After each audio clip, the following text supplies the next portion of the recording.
Hello बच्चों, कैसे हैं आप? उम्मीद करता हूँ बहुत अच्छे से होंगे। आज हम आपके लिए टॉपिक लाए हैं स्लोप ऑफ लाइन। बच्चे, स्लोप ऑफ लाइन होता है क्या? एक्चुअली स्लोप के बारे में बता देता हूँ। स्लोप क्या है? ये किसी लाइन की डायरेक्शन को बताता है कि वो पैरेलल ऑफ एक्स एक्सिस है, पैरेलल ऑफ वाई एक्सिस है, या एक्स वाई प्लेन के पॉजिटिव पार्ट में है, फर्स्ट क्वाड्रेंट में है, या सेकंड क्वाड्रेंट में, थर्ड क्वाड्रेंट में, व्हाटएवर। ये जो पोजीशन बताता है ये क्या है? एंगल को डिफाइन करता है। क्लियर? हमारे पास दो तरह के एंगल होते हैं, एक्यूट एंगल और ऑब्ट्यूस एंगल। अगर हम बात करते हैं एक्यूट एंगल की, तो वो जो हमारा रोटेशन है, हम पहले भी बता चुके हैं एंगल की डायरेक्शन के लिए कि जब ये एंटी क्लॉक अगर रोटेट करता है तो उस केस में हमारा ये पॉजिटिव एंगल काउंट होता है। जब ये क्लॉकवाइज रोटेट करता है तो वो नेगेटिव एंगल हो जाता है। तो आप स्लोप को समझ सकते हैं। Slope is the measurement of direction of a line in a given plane. That would be the Cartesian system, that would be the rectangular coordinate system. Clear? तो जो स्लोप है, स्लोप को हम m से रिप्रेजेंट करते हैं या tan theta से रिप्रेजेंट करते हैं। क्लियर होगी बात ये?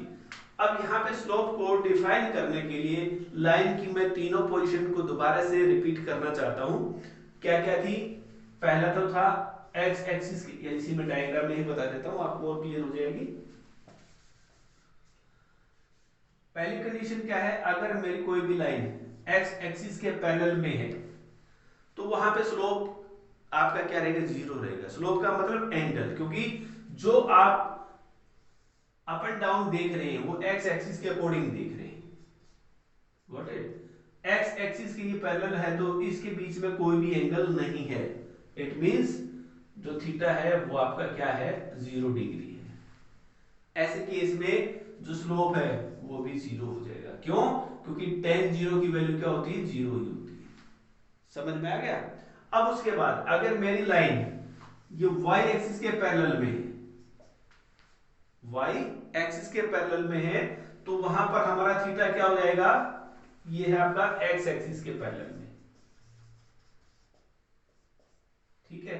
और अगर पैरेलल ये y एक्सिस है तो थीटा क्या होगा? 90 डिग्री होगा, क्योंकि ये लाइन एक्स एक्सिस पे कितने का ड्रॉ करती है? 90 का करती है। तो ऐसे केस में जो हमारा स्लोप है वो क्या बन जाएगा? tan 90। और tan 90 क्या होता है? इन्फिनिटी।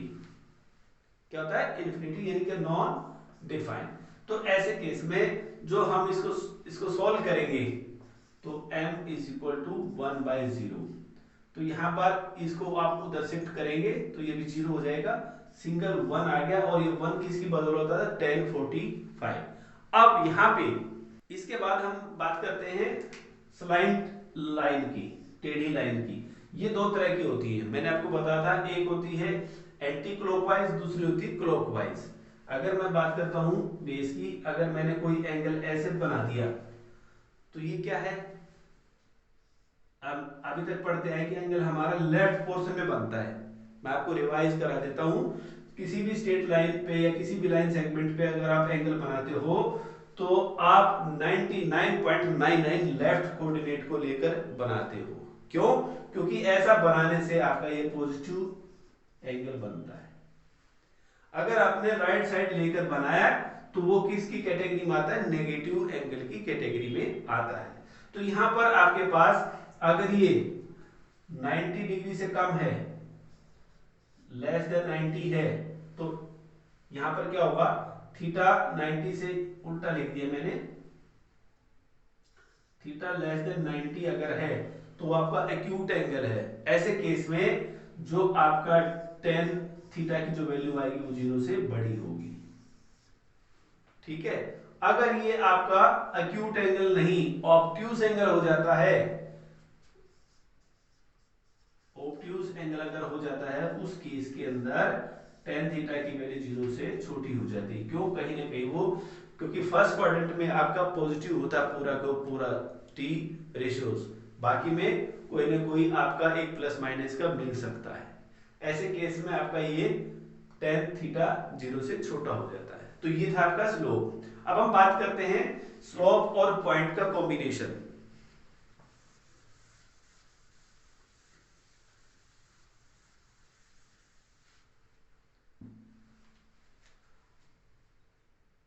स्लोप ऑफ लाइन अगर हम बात करें, लाइन में कोई भी स्ट्रेट लाइन ले लेता हूं, ax plus by plus c is equal to 0, ये कोई लीनियर इक्वेशन है।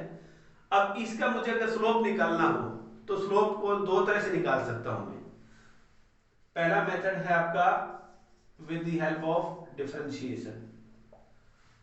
With the help of differentiation का मतलब क्या है, इसका डेरिवेटिव निकालेंगे, वही डेरिवेटिव आपका m होता है dy by dx, इसी को हम m भी लिखते हैं, ठीक है।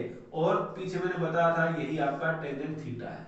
तो जब इसका आप डेरिवेटिव निकालोगे तो यहां से क्या आ जाएगा, क्योंकि देखिए ये तो आपका y कन्वर्ट हो गया dy by dx में, यहां पर आएगा सिंपल a, उसको उधर शिफ्ट कर दिया तो माइनस, यहां से क्या आ जाएगा a by b, ये इसका स्लोप हो जाएगा, ठीक है। अगर किसी बच्चे को हो सकता है डिफरेंशिएशन ना आए, उस केस में इसका स्लोप कैसे निकालोगे, नंबर सेकंड मेथड, इसको हम कोफिशिएंट मेथड बोलते हैं, कोफिशिएंट मेथड। इसमें हमारा मेथड क्या काम करता है, माइनस लगाया, coefficient of x divided by coefficient of y। इस मेथड से भी आप स्लोप निकाल सकते हैं। अब इसका स्लोप का देख लीजिए, इसमें कैसे होगा, माइनस तो मैंने पहले लगा दिया, coefficient of x that was a and coefficient of y b, यही तो आपने निकाला था। तो यहां से आपका स्लोप दो तरह से निकाला जाता है। उम्मीद करता हूं आपको ये समझ में आ गया होगा। अब इसके बाद इनका रिलेशन में पॉइंट के साथ दिखाता हूं। अब हम रिलेशन बनाते हैं किसके साथ, स्लोप और पॉइंट के साथ, यानी कि पॉइंट और स्लोप, ये आपका स्लोप हुआ और ये एक पॉइंट ले लिया हमने कोई भी x1 y1। यहां से हम इक्वेशन दोबारा से जनरेट कैसे करेंगे, यहां से जनरेट कैसे कर पाएंगे, देखिए जो आपकी इक्वेशन होती है, equation of straight line, equation of straight line, वो क्या बनती है, y minus y1 is equal to, यहां पे स्लोप x माइनस x1।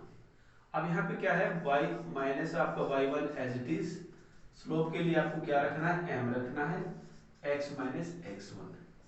ये वो रिलेशन है जहां से हम किसी भी एक इक्वेशन को जनरेट कर सकते हैं। Got it? ये था सिंगल पॉइंट के लिए। अगर डबल पॉइंट आ जाए उस केस में क्या होगा, टू पॉइंट्स अगर दे रखे हैं तो उस केस में क्या होगा, कई बार क्या होता है कि भाई एक लाइन है जो ए बी पॉइंट से मिलकर बनी है, उसके अलग अलग पॉइंट दे देगा, और दूसरी एक लाइन है, दो लाइन होगी, एक तो जो पॉइंट दे दिए वो और एक दूसरी, उनके बीच का स्लोप निकालना है। स्लोप निकाल के फिर आपको इक्वेशन भी बतानी है। तो उस केस में आपको क्या यूज करना है, तो देखिए जो अगर टू पॉइंट मैंने लिए x1 y1 और दूसरा ले लिया मैंने x2 y2, इन दोनों पॉइंट की हेल्प से मैं स्लोप कैसे निकालूंगा, तो m is equal to y2 minus y1 divided by x2 minus x1, यहां से मेरा स्लोप आ जाएगा, ठीक है। अब इक्वेशन कैसे बनाऊंगा, इक्वेशन बनाने के लिए मेरे पास कोई ना कोई पॉइंट तो चाहिए। अब वो पॉइंट कहां से मिलेगा, वो अलग से कोई लाइन दे रखी है, या उनका कोई बीच का इंटरसेक्शन दे रखा है, या उसकी कोई रेशियो दे रखी है, या कोई और रिलेशन दे रखा है, आइदर परपेंडिकुलर है, पैरेलल है, या कोई पॉइंट है। तो उस केस में सेम यही पैटर्न, यही मेथड आपको अडॉप्ट करना है, बस m की जगह आपका ये आ जाएगा, टू पॉइंट्स की भी इक्वेशन सेम रहेगी, तरीका सेम रहेगा। क्या ये मेरी बात समझ में आ गई आपको? अब हम बात करते हैं दो लाइनों की। अब मैंने जैसे आपको बताया कि दो लाइनों के बीच में क्या रिलेशन हो सकता है, वो रिलेशन आपका काउंट होगा एंगल में, एंगल बिटवीन टू लाइंस। तो बच्चे मैंने दो लाइन ऐसे ड्रॉ कर दी जिससे हमें इनके बीच का जो एंगल है वो निकालना कैसे है, क्या एंगल हो सकता है, क्या उसकी प्रॉपर्टीज हो सकती है, वो हम डिस्कस करते हैं। मैंने एक लाइन ऐसे ले ली और एक लाइन ऐसे ले ली। ये दोनों लाइन आपस में यहाँ ए पर इंटरसेक्ट करती हैं और ये दोनों लाइन एक्स एक्सिस को बी और सी पर इंटरसेक्ट करती है। इट मींस अगर आप देखो तो ये एक है ना ट्रायंगल की फॉर्म बन जाती है। ये आपकी कुछ ऐसी फॉर्म बन गई ट्रायंगल की। क्लियर? अब इसके अंदर जो आपको एक छोटी सी प्रॉपर्टी यूज करनी है, हमने निकालना तो यही है, ये एंगल निकालना है। तो इस एंगल को निकालने के लिए हमारे पास एक प्रॉपर्टी होती है ट्रायंगल की, क्या? The exterior angle of a triangle is equal to the sum of both angles which lies on the opposite side inner side of the triangle. You can say internal angle of the opposite sides sum is equal to the external angle. अब देख लीजिए इसको, ये आपका external angle है, इस angle के opposite में ये साइड है, इसके इंटरनल एंगल कौन कौन से? ये और ये। तो ये जो एंगल होगा ये इनके प्लस के बराबर होगा। तो by external angle property of triangle, तो θ1 is equal to θ plus θ2। But हमें निकालना क्या है? थीटा, यही तो निकालना दोनों लाइन के बीच में। तो थीटा को यहीं रखो, इसको उधर शिफ्ट कर दो, तो theta is equal to θ1 minus θ2। Clear? Now applying tan in both side, applying tan in both side, जैसे आप लिखेंगे तो क्या जाएगा? tan theta is equal to tan θ1 minus θ2। Clear? अब यहां से जब हमने आपको ट्रिग्नोमेट्री पढ़ाई थी तो उसमें आपको एक फार्मूला बताया था tan a माइनस b का, tan a माइनस बी, वो क्या था? tan a minus tan b divided by 1 plus tan a और tan b। क्लियर हो गया सब? अब मैं आपको पहले बता चुका था कि यहां से आपको एंगल निकालने के लिए आपको क्या चाहिए? ये थीटा चाहिएगा, ये इनका इंक्लिनेशन चाहिएगा, जिसको हमने tan की फॉर्म में लिख दिया। लेकिन tan थीटा मैंने आपको क्या बताया था? स्लोप बताया था। क्या बताया था? स्लोप। तो इसको आप और इस तरह से भी लिख सकते हैं, ये आपका slope 1 minus slope 2 divided by 1 plus slope 1 into slope 2। ये भी आपका फॉर्मूला बन जाता है कब? जहां हमें एंगल निकालना होता है। अब ये तो आ गया tan थीटा के साथ रिलेशन में। अब थीटा निकालना हो तो देयरफॉर थीटा क्या होगा? इस tan को उधर शिफ्ट करेंगे तो ये किस में चला जाएगा? इनवर्स बन के चला जाएगा और ये एंगल एज इट इज यहां पर आ जाएगा। तो ये था आपका, जब दो लाइन आपस में इंटरसेक्ट करते हैं तो उनके बीच का एंगल कैसे निकालेंगे। और जब ये इस तरह की फॉर्म आ जाती है तो ये क्या है? लेस देन, तो यहाँ पे आपका ग्रेटर देन 0 है। क्यों है? क्योंकि यहां पर थीटा आपका एक्यूट एंगल है, थीटा इज एक्यूट। अगर ये ऑब्ट्यूज हो जाता उस केस में, अगर ऑब्ट्यूज एंगल हमें निकालना होता तो उस केस में क्या करते हैं? जो आपका आ गया उसको 180 में से इसको लेस कर देंगे, वो आपका ऑब्ट्यूज एंगल आ जाएगा। Is it clear? तो बच्चे ये था, लाइन दो है उनके बीच में एंगल को कैसे हम डिफाइन करेंगे।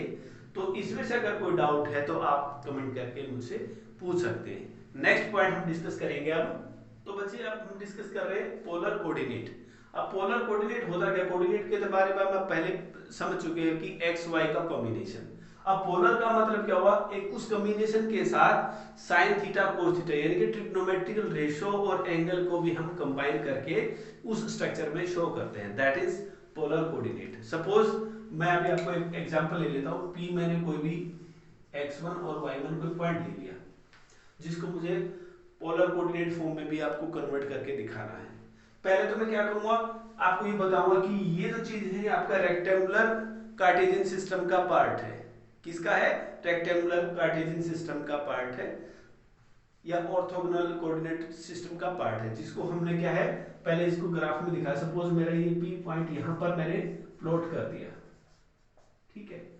अब इस पॉइंट की पोजीशन भी तो है, एक्स की तरफ उसने मूवमेंट कितनी करी, x1 की, और y की तरफ कितनी मूवमेंट करी, y1 की। अब यहाँ पे जो क्या है डिस्टेंस भी इंक्लूड हो गया है, यानी कि हम किसी भी पॉइंट को जब प्लॉट करते हैं तो उसकी पोजीशन भी साथ के साथ लेके चलते हैं। तो अगर मैं इसको यहाँ प्लॉट करके दिखाऊं आपको, तो x पे तो आपका ये x1 आ गया, और यहाँ तक आपका ये y1 का आ गया, ये जो है आपका y1 इतना डिस्टेंस। तो मैंने क्या किया, जब इसको यहाँ से ज्वाइन करा दिया तो आप देखेंगे कि एक आपकी क्या बन गई, एक राइट एंगल ट्रायंगल बन गई। और ये जो पॉइंट है, ये ऐसे से बहुत सारे पॉइंट आ सकते हैं, कहीं पर भी उसको आप लिख सकते हैं, क्योंकि आपके पास 4 क्वाड्रेंट है। इन 4 क्वाड्रेंट्स के अंदर आप बहुत सारी राइट एंगल ट्रायंगल बना सकते हैं, जिसके अंदर ये जो है आपका डिस्टेंस r से शो होगा, जिसको आप क्या है r से डिस्टेंस शो कर रहे हैं, और ये आपका x1 है और ये आपका y1 है। क्लियर? अब क्योंकि x1 और y1 ये लिख दिया, ये आपका रेक्टेंगुलर सिस्टम के अकॉर्डिंग है। अब मुझे पोलर में इसको कन्वर्ट करना है, तो यहाँ पे इसको एंगल के साथ शो करूंगा मैं। राइट एंगल ट्रायंगल है, उसमें हमें क्या है पाइथागोरस यूज करना है, लेकिन उसमें खाली क्या रेक्टेंगुलर फॉर्म यूज की थी, एक्स वाई की फॉर्म में आंसर दिया था। लेकिन अगर इसी को मैंने साइन थीटा कोस थीटा यानी ट्रिग्नोमेट्रिकल रेशियो के साथ अगर शो कर दिया, एंगल के साथ शो कर दिया, तो आपका पोलर सिस्टम बन गया। कैसे? अब मैं इनको क्या लिख सकता हूं, px1y1। अब यहां से देखो, मुझे ये रिलेशन लेना है, क्या x1 bye r, x1 bye r ये क्या था, base upon hypotenuse cos theta, that is cos theta. तो यहां से x1 क्या आ गया मेरा r cos थीटा। क्लियर? ऐसे ही y का y upon r that is sin theta. तो यहां से y1 क्या आ गया आपका r sin थीटा। तो डियर स्टूडेंट आप देखेंगे जो x1 है और y1 है उसकी जगह मैं क्या लिख रहा हूं, r cos theta r sin theta. तो ये जो बदलाव आया है ये आपके कोऑर्डिनेट कौन से हैं, पोलर कोऑर्डिनेट है। कौन से बेटा, ये पोलर कोऑर्डिनेट। ऐसी पॉइंट की पोजीशन जो थीटा के अकॉर्डिंग, जो एंगल के अकॉर्डिंग चेंज होती है, जिसको हम वेरिएबल फॉर्म कहते हैं, ऐसे को आप पोलर कोऑर्डिनेट कहेंगे। क्लियर है? जहां पर r आपका क्या है, डिस्टेंस है, किसका, पॉइंट का, किससे, सेंटर से। क्लियर? तो ये आपके पोलर कोऑर्डिनेट है। अब यहां इनका जो रिलेशन बनता है मैं आपको बता देता हूं। तो रिलेशन कैसे बनाएंगे, देखिए मैंने वो लिख दिया x1 की वैल्यू ये, y1 की वैल्यू ये। अब क्या करेंगे, squaring both side and adding both side, squaring and adding both side. जब मैं इनका स्क्वायर करता हूं तो ये क्या आएगा, x1 y1 का स्क्वायर। उधर जब मैं इसका स्क्वायर करता हूं तो r स्क्वायर कॉमन आ जाता है, तो sin square theta plus cos square theta बन जाता है, that is equal to r square.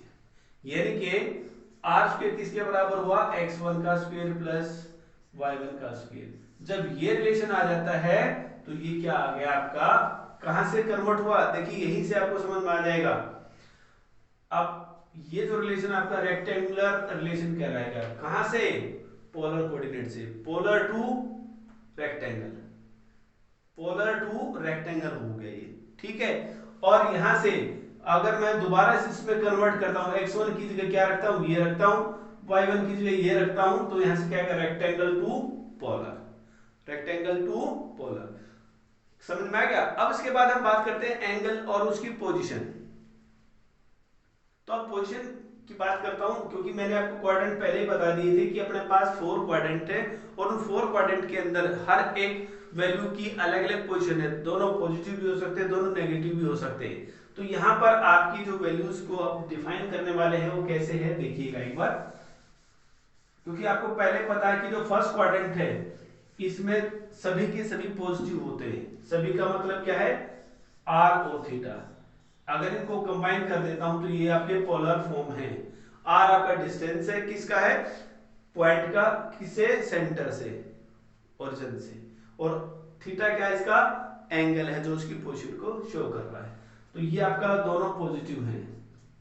यहां पर जब आप इसको लेके आएंगे तो आर पॉजिटिव है और थीटा नेगेटिव है, दोनों में यहाँ पे नेगेटिव है, यहाँ पे क्या है, नेगेटिव और पॉजिटिव है। इसी के अकॉर्डिंग आप किसी भी एंगल की पोजीशन को डिफाइन कर सकते हैं। लेकिन आपको जो एंगल मिलेगा वो 0, 30, 45 की फॉर्म में नहीं मिलेगा, वो रेडियन फॉर्म में मिलेगा, पाई, pi by 2, 2 pi, 3 pi, whatever, इस तरह से। तो मेरे ख्याल से आप उसको कर सकते हैं, उसका पोजीशन बता सकते हैं, वो एंगल कहां पर लाई करेगा, ठीक है। इसके बाद हम लोकस ऑफ पॉइंट की बात करते हैं। बच्चे आपको मैं बता दूं कि लोकस होता क्या है। एक्चुअली जब भी हम कोई भी पिक्चर ड्रॉ करते हैं तो उससे पहले आउटिंग लाइन ड्रॉ करते हैं। सपोज मुझे एक सर्कल बनाना है, तो रफ सर्कल बनाने के लिए मैं क्या करता हूं, पहले ऐसे से डॉटेड लाइन को ऐसे लिख देता हूं, ताकि मुझे एक आइडिया मिल जाए कि मेरा जो स्ट्रक्चर है वो सही बन रहा है कि नहीं बन रहा है, ठीक है। अब ये जो मैंने पॉइंट लगा दिए, डॉट लगा दिए, ये क्या है, इक्विडिस्टेंस फ्रॉम द सेंटर। यह मैंने 0 0 लिख दिया, या कोई भी अगर इसका पॉइंट लेना चाहे सीक करके मुझे ए और बी लिख दिया, सपोज ये मेरा सेंटर है। यहां से मैंने ये बहुत सारे पॉइंट लिख दिए, जिसमें एक पॉइंट मैंने पी लिख दिया, जिसका x1 y1 मैंने कोई पॉइंट लिख दिया, ठीक है।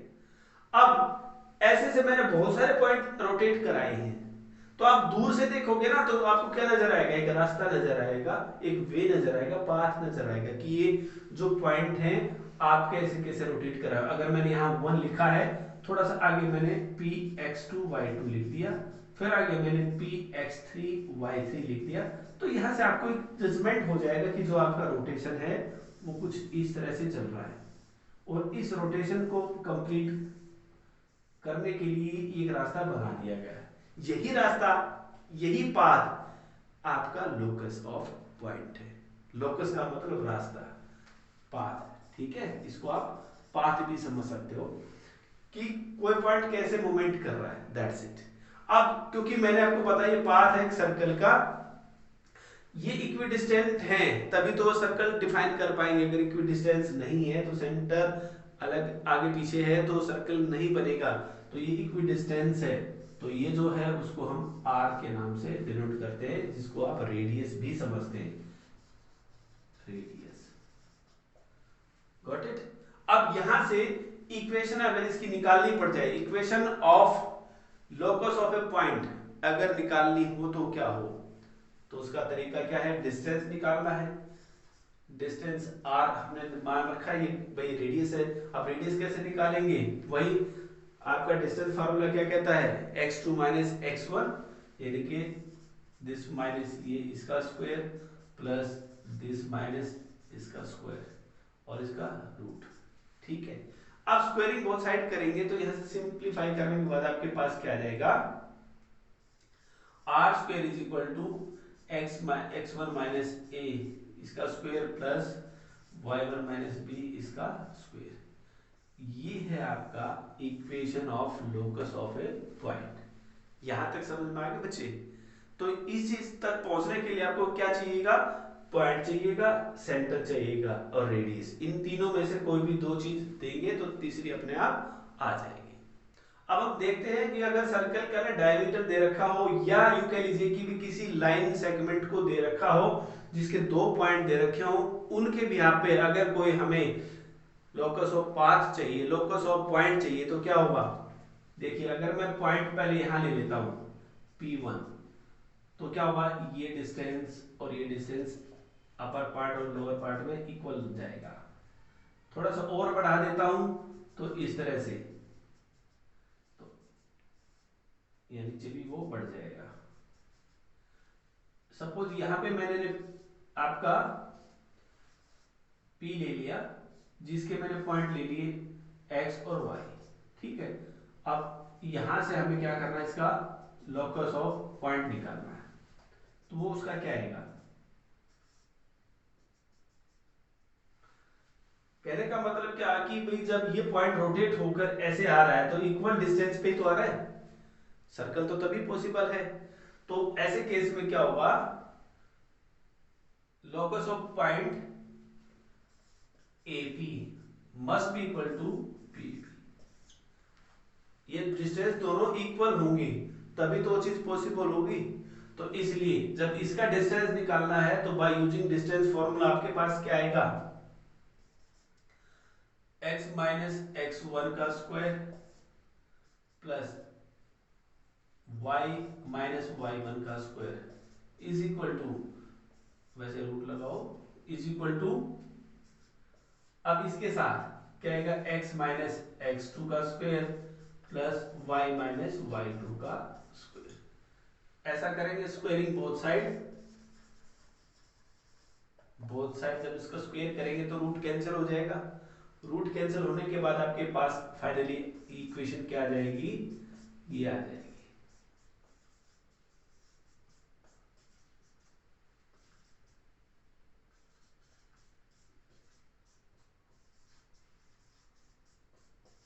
ये आपका जब 2 पॉइंट दे रखे हैं तो उस केस में locus of a point equation ऐसे लिखी जाएगी। मेरे ख्याल से आपको सब समझ में आ गया होगा। अब इन तीनों चीजों के बेस पे हम एक एक एग्जांपल देख लेते हैं ताकि आपका जितना भी हमने बताया सब का सब कंसेप्ट क्लियर हो जाए। तो अब हम देखते हैं इनका एग्जांपल्स। तो बच्चों यहाँ तक अगर आपको समझ में आ गया हो तो बहुत अच्छी बात है, नहीं है तो कमेंट बॉक्स में मुझे लिख सकते हैं, क्योंकि अभी हम बात कर रहे थे एग्जांपल्स की। तो अगर एग्जांपल इसी वीडियो में अगर ऐड करेंगे तो बहुत लेंथी हो जाएगा, क्योंकि ऑलरेडी ये हो चुकी है। तो इसलिए मैंने अभी इसको यहाँ ब्रेक करने की सोची है। तो ये जो एग्जांपल्स हैं वो आपको नेक्स्ट वीडियो में मिल जाएंगे। तो वीडियो अगर आपको यूजफुल लगी हो तो इसको लाइक और शेयर कर देना, इसके साथ उन बच्चों के लिए जिनकी फाइनेंशियल कंडीशन कमजोर है ताकि उनका फायदा हो जाए, और इसको सब्सक्राइब जरूर कर देना, ठीक है। Thanks for watching this video.